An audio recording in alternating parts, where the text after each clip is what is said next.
உங்களோட லோனை ரீஸ்ட்ரக்சர் பண்ணலாமா வேணாமா?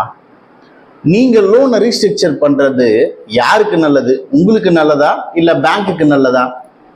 இதை பற்றி தாங்க இன்னைக்கு இந்த வீடியோவில் முழுமையாக பார்க்க போகிறோம். தயவு செஞ்சு ஸ்கிப் பண்ணாமல் ஃபுல்லாக இந்த வீடியோவை பாருங்கள்.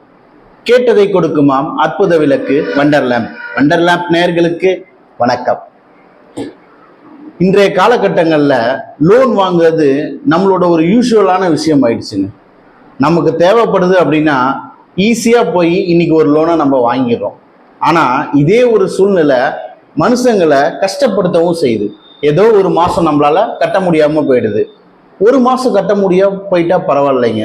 அதே தொடர்ந்து ஒரு 2 மாதம் 3 மாதம் 4 மாதம் கொஞ்சம் பிஸ்னஸ் சரியில்லை, ஒரு சரியான வேலை கிடைக்கல அப்படின்ற ஒரு சூழ்நிலை வரும்போது என்ன ஆகுதுன்னு பார்த்தீங்கன்னா நம்ம கட்ட வேண்டிய பணம் பேமெண்ட் எல்லாம் அப்படியே நின்று போயிடுது. ஸோ இந்த 3 மாசமோ 4 மாசமோ இல்லை எவ்வளோ நாள் நம்ம கட்டாமல் இருக்கமோ அதெல்லாம் பெண்டிங்லேயே வச்சிடறாங்க.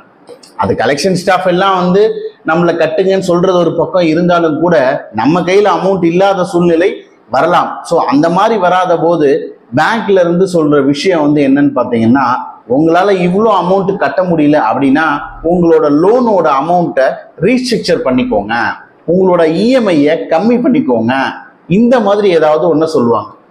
அது என்னங்க ரீஸ்ட்ரக்சர் பண்றது அப்படின்னா, உதாரணத்துக்கு மாசம் ஒரு 10,000 ரூபாய் நீங்க வந்து இஎம்ஐ கட்டிட்டு இருக்கீங்கன்னு வச்சுக்கோங்க. உங்களால ஒரு 10,000 ரூபாய் இஎம்ஐ கட்ட முடியாத சூழ்நிலை வருது.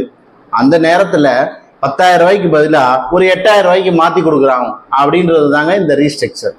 இந்த ரீஸ்ட்ரக்சர்லயே 2 விஷயம் இருக்குங்க. ஒன்று வந்து பார்த்தீங்கன்னா ஈஸியா ரீஸ்ட்ரக்சர் பண்ணிடலாம், எந்த பிரச்சனையுமே கிடையாது, ப்ராப்பரா போயிட்டு இருக்கும், நமக்கு ஒரு பெரிய இம்பாக்ட் எதுவுமே இருக்காது.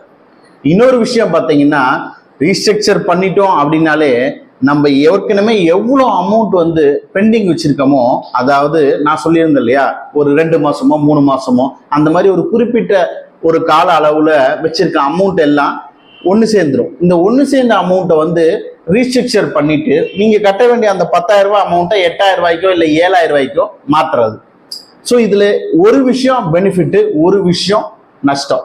அது என்னங்க பெனிஃபிட் அப்படின்னா, நீங்க ப்ராப்பரா ஒரு லோனை கட்டிட்டு இருக்கீங்க, அந்த ப்ராப்பரா எந்த மாசமும் டிலே இல்லாம போயிட்டு இருக்கு, அந்த நேரத்துல நீங்க ரீஸ்ட்ரக்சர் பண்ணீங்கன்னா ஓகே, ஸோ உங்களுக்கு பெருசா எந்த நஷ்டமும் வராது.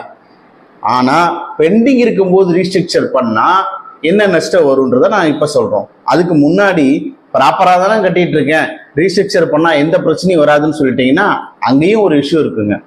ரீஸ்ட்ரக்சர்னு உங்க சிபில்ல அப்டேட் ஆயிடுச்சு அப்படின்னா குறைஞ்சபட்சம் 1 வருஷத்துக்கு நீங்க மறுபடியும் எங்கேயும் லோன் வாங்க முடியாது. ஸோ அதுக்கப்புறம் நீங்க ரீஸ்ட்ரக்சர் பண்றதும் பண்ணாததும் உங்களோட டெசிஷன் தான். அடுத்த கேட்டகரி, ரொம்ப முக்கியமான கேட்டகரி இதுதாங்க.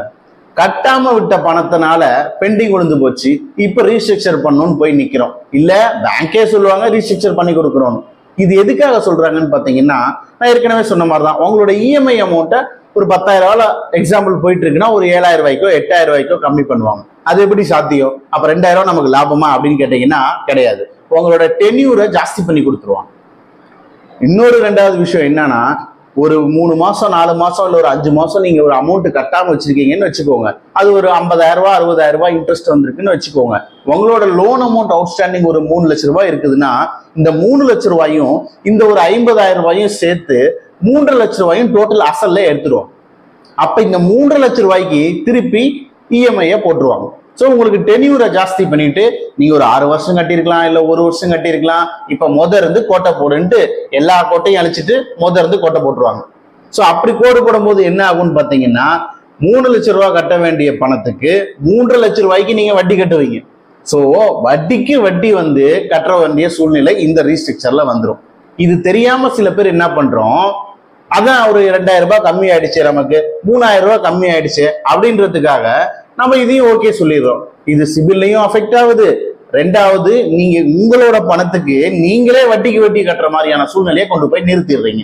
இதனால பேங்க்குக்கு என்னங்க லாபம் அப்படின்னு கேட்டீங்கன்னா, பேங்கை பொறுத்த வரைக்கும் ஒரு 90 டேஸ் தாண்டி போயிடுச்சு அப்படின்னா அது வந்து என்பிஏ ஸ்ட்ராட்டஜில சொல்லுவாங்க.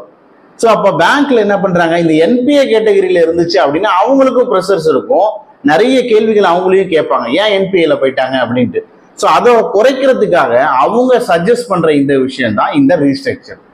ஸோ நம்ம தெளிவாக சொல்லியிருக்கோம், ரீஸ்ட்ரக்சர் பண்ணலாமா வேண்டாமா, யாரு பண்ணா பெனிஃபிட், எப்படியும் உங்களோட சிபில் அஃபெக்ட் ஆக தான் போகுதுன்னு சொல்லிட்டு இதுக்கப்புறம் ரீஸ்ட்ரக்சர் பண்ணலாமா வேணாமான்னு நீங்களே முடிவு பண்ணிக்கோங்க. நன்றி.